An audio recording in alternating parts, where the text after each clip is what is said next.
Bonjour à toutes et tous, ravi de vous retrouver pour cette quatrième et donc dernière vidéo, une vidéo qui se voudra tout aussi concrète que les autres et qui aura vertu à revenir sur des éléments essentiels dans cette dernière ligne droite, car vous le savez, le scrutin a lieu dimanche prochain, le dimanche 28 juin. La première chose que je souhaitais vous dire, au nom de l'équipe de Décide, c'est que rien n'est fait. Vous pouvez encore changer les choses pour votre commune, et pour cela, ne vous posez pas de questions, n'hésitez pas à aller vous déplacer et aller voter dimanche 28 juin.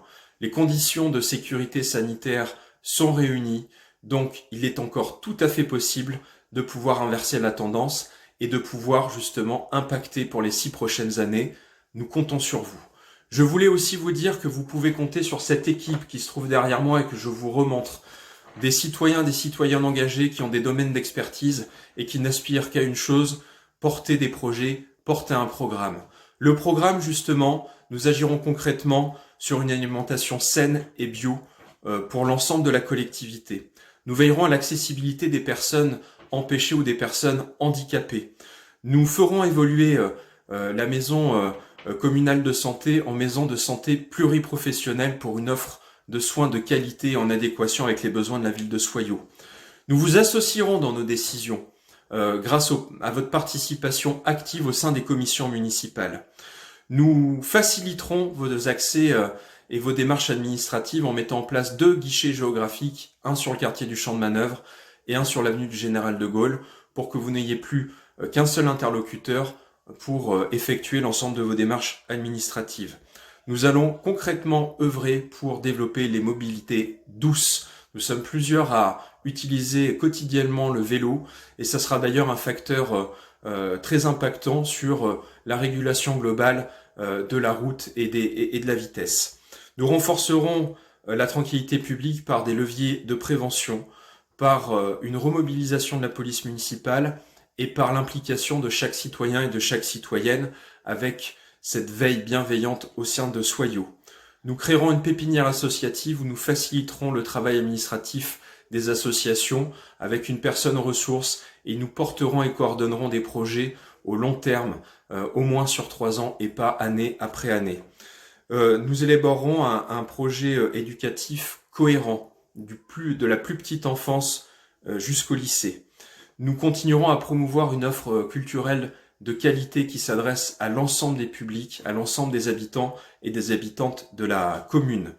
Nous favoriserons l'insertion professionnelle et particulièrement des jeunes via des chantiers d'insertion, des chantiers éducatifs au long cours qui nous permettront justement de capter des jeunes qui ne sont plus en situation d'employabilité.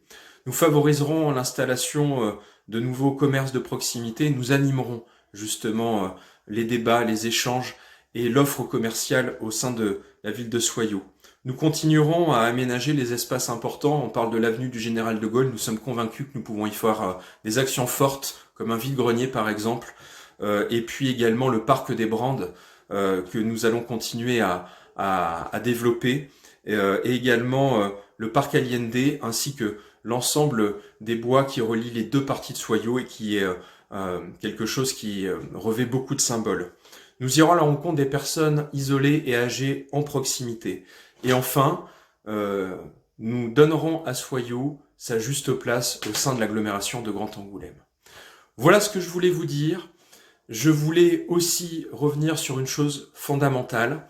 Tout cela, nous pouvons être élus ou avoir des élus, avoir des idées et des projets. Tout cela s'est porté avant tout par des agents de la collectivité. Et nous tenions à nous adresser à eux en leur disant que nous avons conscience des difficultés qui sont les leurs, notamment dans cette période si particulière d'avoir un maire sortant et d'un premier adjoint qui se présentent l'un contre l'autre. Ça a donné lieu d'ailleurs à des passes d'armes sur les réseaux sociaux. Il y a beaucoup de choses à faire en termes d'accompagnement et de formation pour les agents de la commune, pour qu'ils puissent eux aussi disposer des outils nécessaires pour continuer à évoluer avec le contexte actuel.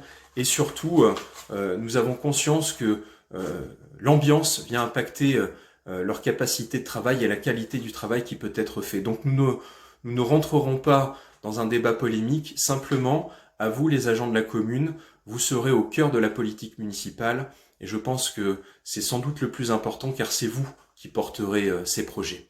Voilà, je vous remercie une nouvelle fois de votre attention. Encore une fois, tout est à faire.